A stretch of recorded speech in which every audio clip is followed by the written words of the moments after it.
Hey there! Thanks for tuning into DuckBricks. I'm Chris, and welcome to another video showcasing a 3D printed LEGO Ninjago weapon. Last time we took a look at the Scythe of Quakes and Jay's Lightning Nunchucks, and this time, of course, we have Kai's Sword of Fire.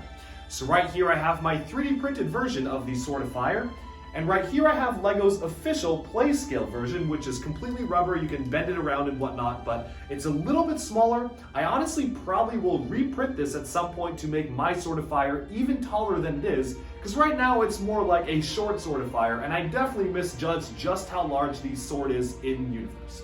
That being said, let's now take a look at this 3D printed version, tossing aside the LEGO official version. Now this right here, if you haven't seen any of my other videos, I'll be walking through the quick and dirty process of how to actually make stuff like this, and I'll be including some links in the description below if you actually want to get started with doing some of this yourselves. So this was printed on a Prusa i3 Mark III's 3D printer. It's a very affordable 3D printer. It's also one that I would definitely 100% afford, especially if you're not looking to print things that are too big, but just looking to print a few small and very detailed things.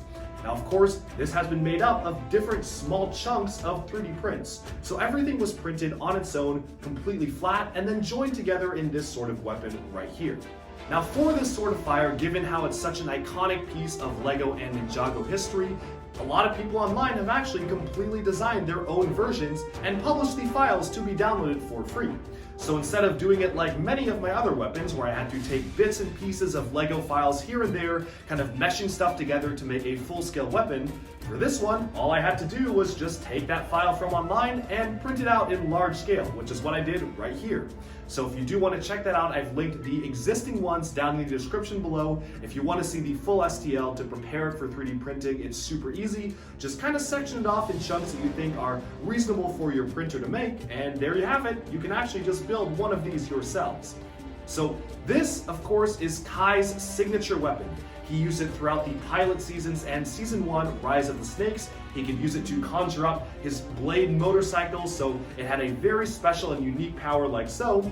And you can actually see it has all of the details that the official LEGO piece uses. I tried to make this as screen accurate as possible, which thankfully the LEGO piece is very screen accurate. Unlike many of the other weapons where I couldn't just take official LEGO pieces, I had to actually change stuff around.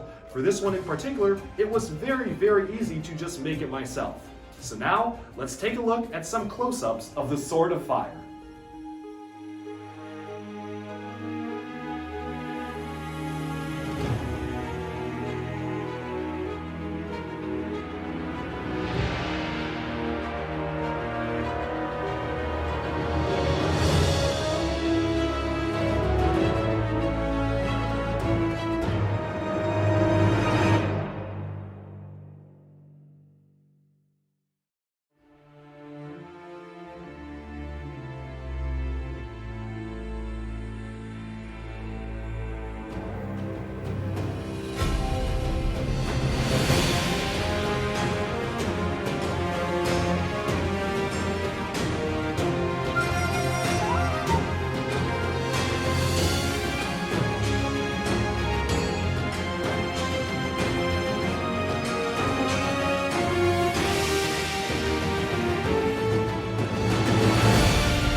Okay, and with that, we have taken a look at Kai's Sword of Fire. Right here you can see it in all its glory, the human scale sword. I probably will be putting out an update to this showcasing the much larger scale version when I actually get around to making it, but for now, you can see right behind me a sneak peek of some of the many different weapons that I have yet to showcase. Of course, as usual, let me know down in the comments below if you're enjoying these videos, and what kinds of weapons do you think I should make that are from different LEGO properties.